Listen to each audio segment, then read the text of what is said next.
Hey guys, it's Esther. I am here on the E Spot, and we're here with Kalie from the Village. I've been working with them for a while. They're doing the whole Motherhood Company vision, and I guess here she is. You want to introduce yourself? Hi, guys. My name is Kalie Tenorio, and I'm the owner and founder of the Village Motherhood Company on Coors and Montano. And I'm very excited to be here today. Where did you get this vision for your business, and what exactly is it? So everybody else knows all the things you offer there. Yeah, so the Village is think of it as like a community space where you can go and get basically anything that you're going to need as a new mother or a new parent. So we've got educational classes, we have prenatal and postpartum yoga, we have retail with a whole bunch of mama gear, and we have a coffee shop, and we have a little cafe where you can come and meet a friend for coffee. We have childcare. Lactation therapy. Yes, we have a rent office space out. So currently we have a lactation consultant, we have a pelvic floor therapist, and then we have a home visiting company that offices out of the Village as well. So it's an incredible resource for new moms, future mamas, and parents to come and just be a one-stop shop. And then as far as my vision for how I came about the idea for the Village Motherhood Company, when I had my babies, I have a 6 and an 8-year-old now. Mm-hmm. But when I had them, I was living in Phoenix, and there was a place out in Phoenix that I used to go to, and there was educational classes and prenatal yoga and just all of the resources and education that you could need as a new mom or a pregnant mom. And it was a great place for me to meet other parents. Once you become a mom, you realize very quickly that you need other moms in your life to kind of. It's so hard. I still struggle. Yeah. You know, you just also need... though, like I feel like once you become a mom, you're like your time changes, so it's hard to make time to meet them. Do you know what I mean? It is. And that's kind of why this is nice, because you could go for prenatal or postpartum like yoga, mm-hmm. and meet other moms there. Grab coffee. I've done it before, so I'm just saying it works out really well. You know what I mean? Like, so. Yeah, it's a great place for that. And you do need somebody to come alongside you who is currently in that same stage of life, so that you don't feel like you're going crazy and you're so alone. I would call friends that I know, I think are good moms. You don't really know somebody until you live with them. But, and I'd be like asking them questions. And so this is nice because moms can just go and meet. And that was one thing I liked about your events that you've been doing. Do you want to tell them more about that? We try to do one every other month, a community event. A couple months ago, we did a harvest festival. Yep. We had a cute little costume contest for the kiddos. The kids, actually, everyone really loved it. Yeah. Like, I got really good feedback, even from the people that came. So that was really awesome. That was probably the best event that we've done as far as attendance was concerned and engagement. And activity, engagement. Mm-hmm. There you go. Yeah. And then we just did one this past weekend. It was a holiday event. We had pictures with Santa. They had pictures with Santa, and I wish there was more traffic, because I think that was I didn't realize how valuable it was until I looked at my Christmas photos. Yeah. With my fiance later on in the night, and I was like, dang. I don't know. As a mom, I'm a first-time mom, so I guess I just didn't realize I can frame those up and have them forever. So yeah, I'm so bad about taking pictures. So anytime I get a professional photographer to take pictures of my family, that is invaluable. So with all of the events that you're doing, and you've met so many moms. Oh, so she also specializes in sleeping. And talk a little bit about that. So I'm a pediatric sleep consultant, and I became one after my second child was born. So that is kind of my background and what I bring to the space. And initially, when I moved out to Albuquerque, I had planned on starting my own sleep consultancy, because that's another gap in what I've seen as far as resources for parents out here. But then I was looking around for places like what I had in Phoenix, and there just wasn't any. There's nothing like that out here. No, there's never been. So I decided to build it, and I love it. I still teach my sleep classes. So how I found you was my mom was like, you need to find somewhere that other moms are at, because I don't remember anything that from when you guys were young. So There was a consignment company years before you got there that was for babies. Yeah. And so I went over there and I drove by and your company was there. Yeah. And I was like, and the village, I don't know if anyone's heard about this, but everyone's like, it takes a village. So I knew as soon as I saw the sign, I'm like, no way. And I pulled in and I met her and the whole thing. So it was really cool. Yeah. Well worth it. We get a lot of people that over the past year, we've had a lot of people come in looking for that consignment store because there used to be all kinds of baby and kid clothes. Well, there's there. not anywhere out here now. I mean, there's it's not Plato's, right? It's Other Mothers, but they have things you can buy for the baby, but it's not like for moms. Yeah. For moms, you know what I mean? I can't explain it. There's like no maternity stores out here at all. Oh, and they have clothes. If you're pregnant and you need to find clothes on the fly, that's where you go because nowhere has stylish maternity clothes. And I know this because I had to order them online and it was crazy. So anyways. And it's hard when you're pregnant to order things online because your size is changing and you just don't know. I didn't even care at one point. I literally just ordered stuff and like, I hope it works. Like, yeah. Our prices at the village are really reasonable though. Outfits are. I try to make sure I stock stuff that I would buy. And I just like I'm the dresses you have because like one of them is like a maroon dressy one, but you could dress it up or dress it down. But it's just a nice material. I would wear that if I was pregnant right now. So that's why I was like, we just got some new dresses in that are super cute too. I'm always getting new stuff in, and because we have a small selection, so I like to sort of rotate it seasonally. You do, but you don't. Like they have a ton of shorts, like leggings and nursing bras. There's even like sections there for dads, like dad gifts and dad shirts and stuff. So it's not just, I mean, if you're going for gifts, there's stuff for everybody pretty much. Yeah, we don't want to leave out the dads. I would like to expand our offerings for dads too and start doing like a dad group because that would be really cool. Dads need support when they're entering parenthood. When they're too. like, what do I do with this lady? No, I'm just kidding. With the lady, with the baby, life is different now.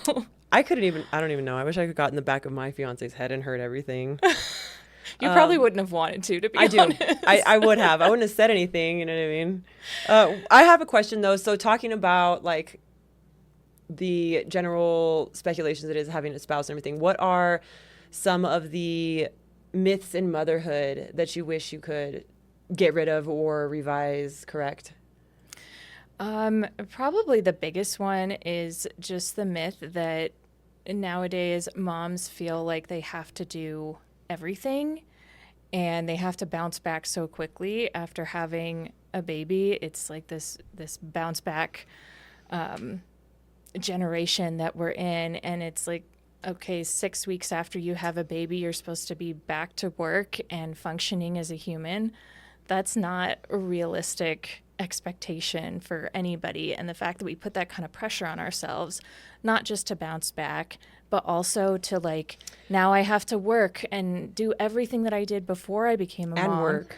Plus, now I have to somehow take care get fit. Yeah. Somehow eat good. Like how, like, it's an unrealistic expectation of ourselves. But there's this feeling that I have to be perfect and show up perfectly as a mom, as if you decide to go back to work, in business, as a spouse, and nobody can do all of those things well at the same time. I actually had this whole, and my fiance is very supportive and a really good partner, but there was a moment where we were arguing and he was like, well, what are you doing all day? Like, you're not working and all these things. And my response was like, you know what? You're right. I'm not, but I want to. Yeah. And things aren't in order here at home. Yeah. How can I go back to work while things are not in order here at home? And I couldn't imagine it being so stressful for the women that do have to go back to a specific job, answering managers, having a schedule in 6 weeks. Yeah. It's not right. You know what I mean? I was not even a human again at 6 weeks, 8 weeks. I just barely started feeling good maybe 2 months ago. And I was just thinking about it about a few mornings ago where I was like, okay, like I feel good about my mornings and good about and I know this sounds weird, but like my metabolism and like my mind, I feel good. And so I do, and I do feel bad for all of the moms that have to go back early. I feel like that causes a lot of problems, you know what I mean? At Yeah. home, you know? Yeah, it absolutely does. And I didn't have to go back to work with my kiddos right away. I was fortunate to be able to stay home with them. But I say that also because it's also not easy being a stay-at-home mom. There's all this pressure to do that part perfectly, and then you get those comments from your spouse like, "What do you do all day?"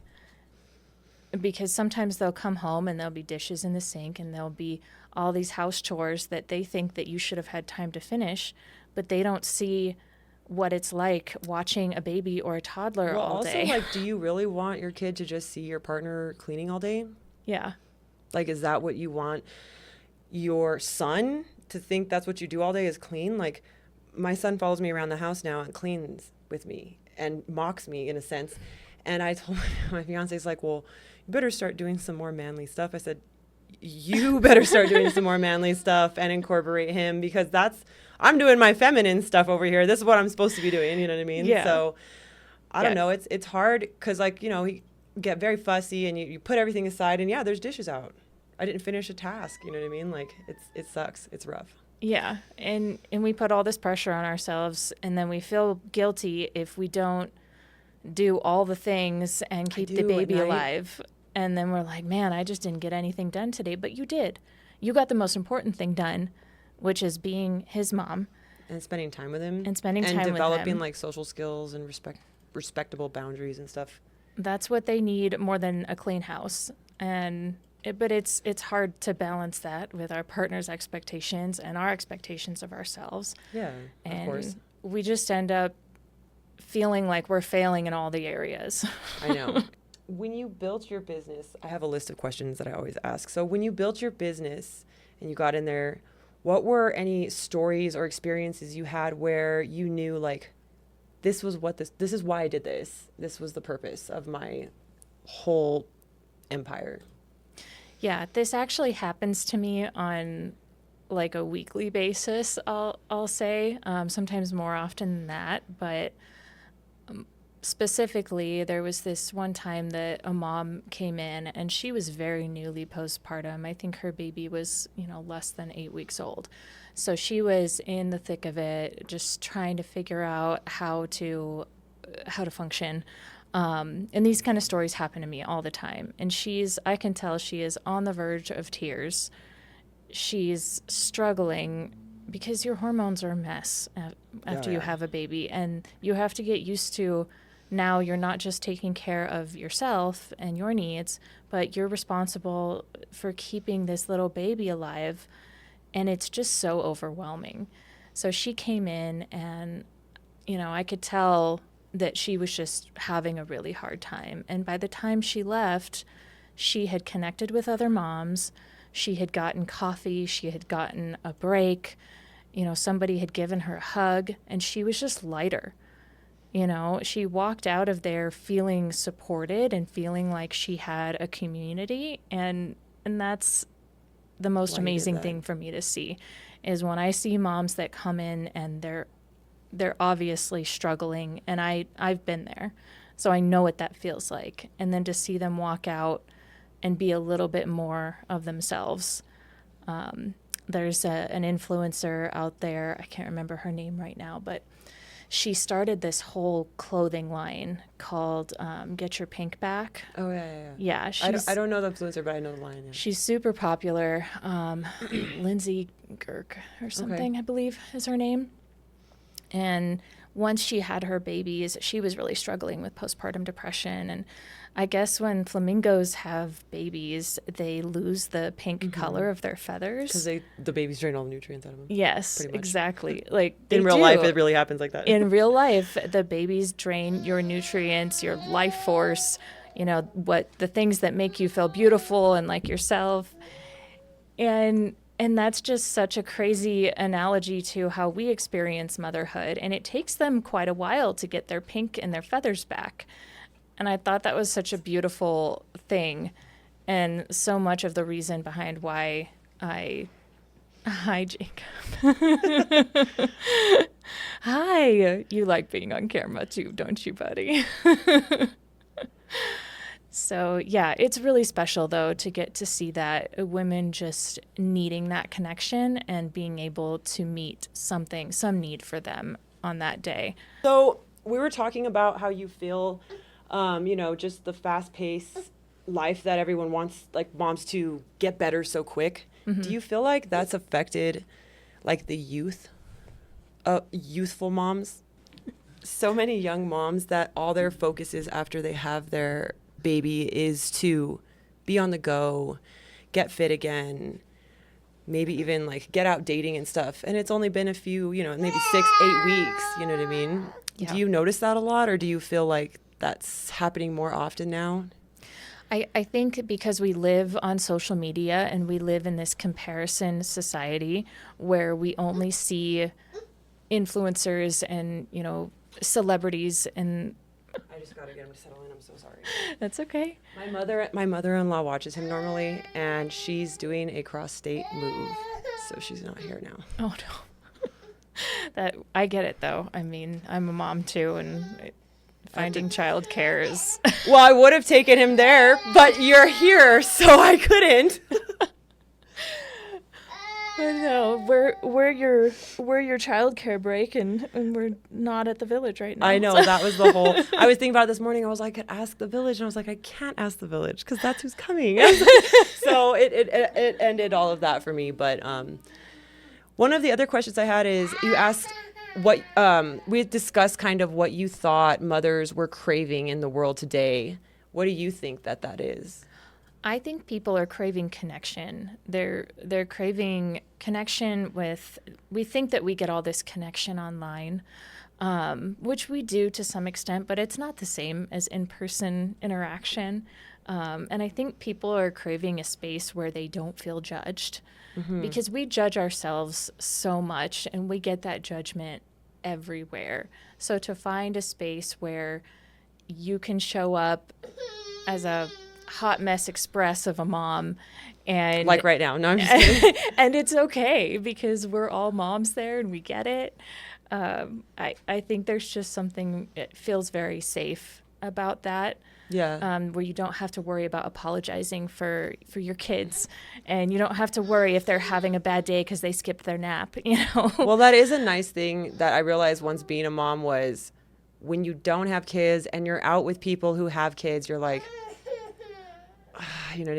you're irritated. Like, Yeah. you're like, oh, great, I'm getting on a plane with this kid.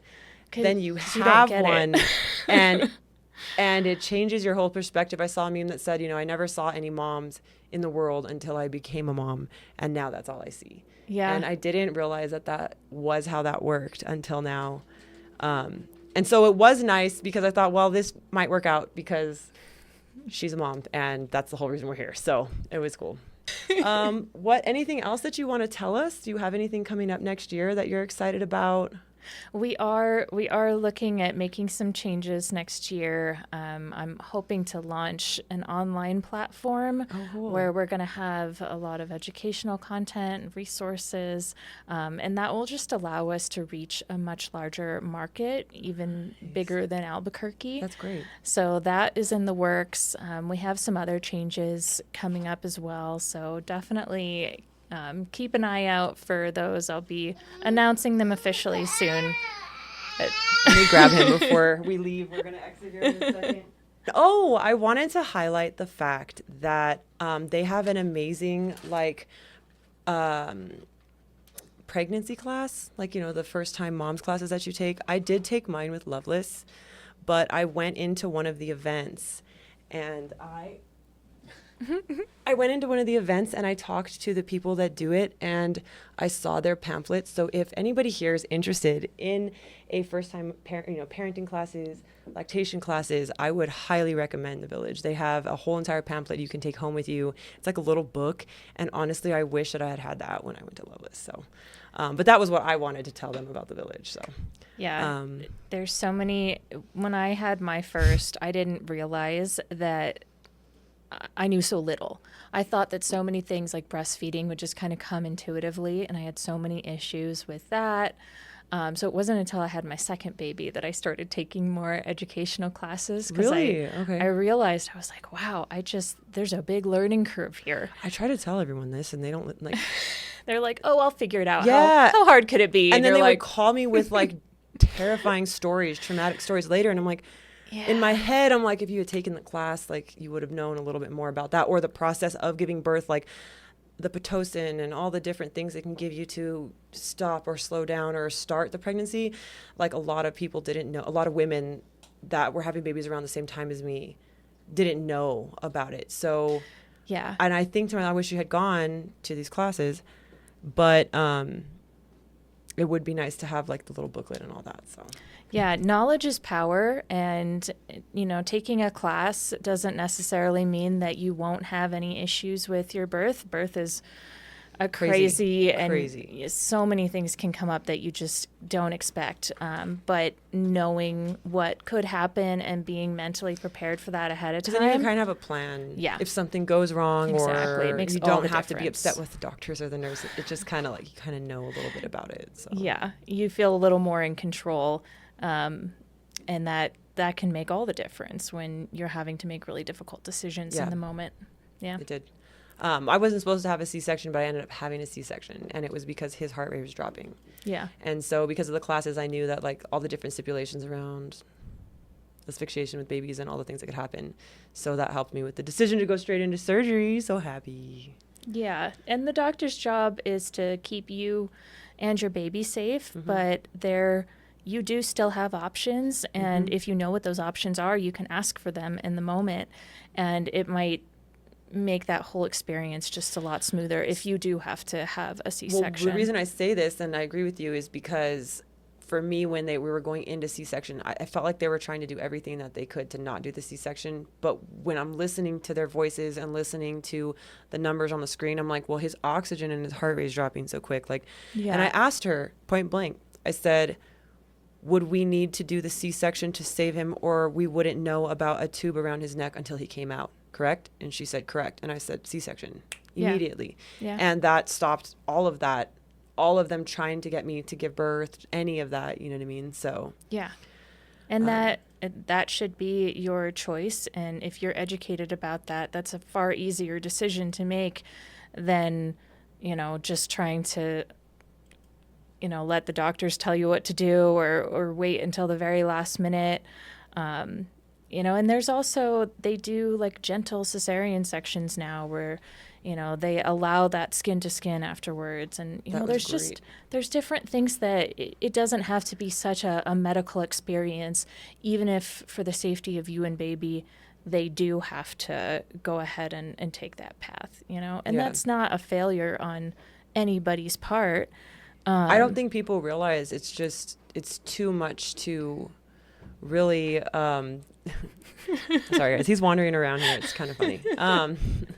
It's too much to like expect this plan to go precisely. Like your body is so unexpected and you have so many issues that could go different than what you expected. So when I had my son, he was my second, and I thought that labor was just going to go so smooth. My daughter's went pretty smoothly. She ended up in the NICU for a little bit because she aspirated some fluid. What was that? Did they tell you what it was, the fluid? Just some amniotic fluid on the way out. She just breathed some of it in, and they had to get it out of her lungs. It was just a freak thing that could have happened to anyone. It could happen. But I just didn't know if there was a specific thing. I was wondering. Yeah. And then my son came along, and we expected it to be such an easy experience, but he ended up coming out sunny side up, which is, a lot of times if your child is in that position, trying to birth them is really, really difficult, and they will get stuck and you'll have to end up in a C-section. But yeah, we didn't realize that he was in that position until I was like, too far gone. well beyond asking for an epidural or anything. So it was rough. Holy shit. It was a rough. You didn't have C-section. I didn't have a C-section, Good. but he was stuck for a little bit, and the midwife did have to intervene. I wish that they had gotten a video of my C-section, because I heard that these chicks were standing on top of me pulling this kid out, like, And I hear him tell me this, and I'm like, oh my God, that's why my body was moving like that. But you don't know. You're just got a curtain there. There's a reason they put the curtain up. But I wish I could have seen it. You know, my fiance said she stood on that table like this, pulled that baby out, and I was like, oh. So, yeah, it's pretty major surgery. Yeah, it's pretty traumatic. And then again, they expect 8 weeks, and then you're like back to your normal self. It is crazy. I always I think about it all the time. Like, if I could create an organization or a foundation that could collectively fund women for extra time in motherhood, then I would. Yeah. I think in other countries, I mean, in Australia, you have a baby and you take a whole year off of work for maternity leave. And that's normal over there. And sometimes a lot of the governments help fund all of that. Yeah. Like, they actually have systems in place for mothers and postpartum and pregnancy and all that stuff. Yeah, it's wild. And I think that the U.S. is making advancements and steps in the right direction. But we are just very far behind where a lot of other countries are with their parental leave and the Some of them even have the healthcare men when they can get off as well, which is great. Yeah. Because you guys can't run away then. You have to. Just kidding. I know. You ain't going nowhere.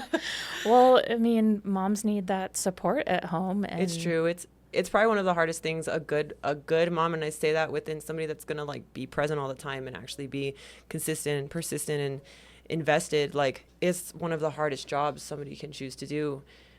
And I don't think anybody really realizes it until it's like you're putting the baby in the bassinet 3 weeks in. Yeah. And you're like, this is wild. Yeah, it is a complete change, and there's nobody that can ever prepare you for that. It's people will tell you it's hard, but I could say is like really try and get a good maternity group in place, like people you love and that you can trust, because for me, like, most of my friends are out of the picture now. You know, they don't come around anymore. My family is only around when they are available or don't have work. And in this day and age, like, grandparents used to be off. You know, grandparents didn't have jobs. They helped their kids with their grandkids. And now what I see more and more is like grandparents are actually having to work more into their older age, and they're not available to help. And so just getting a good system in place, finding out who can help and when, maybe even having friends that are available to just come and hang out with you. Like, all of that's very important. Yeah, and a lot of people don't know this, but there are postpartum doulas that will come to your house. They will make your food. They will take care of your older children.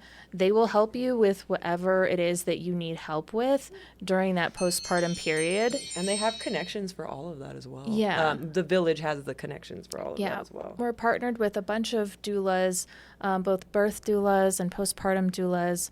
We have all kinds of those sorts of resources. So if your partner doesn't get time off or has to go back to work after a couple of weeks, they can find somebody to be there for you and help take care of you and baby and whatever else needs to be done. That's great. I didn't know that.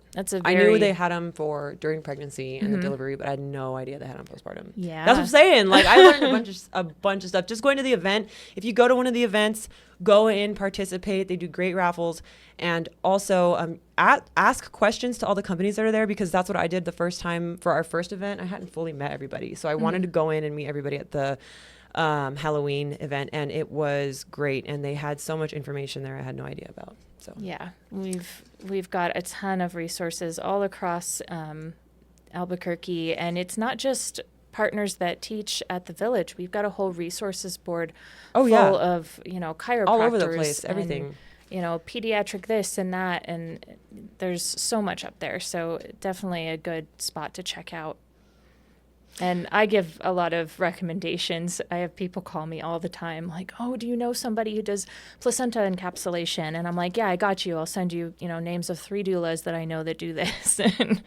That's great. So yeah, it's definitely, I enjoy that part of just connecting people with resources that they need and other people that can help them. It's a fun part of my job. Well, I'm so glad that I met you. I'm glad that I walked in there on that random summer day. Thank you so much for coming out on the podcast, and stay tuned, guys. We'll have some more events up for you soon. Thanks, guys. It was good to be here. Thanks, Esther. Thanks.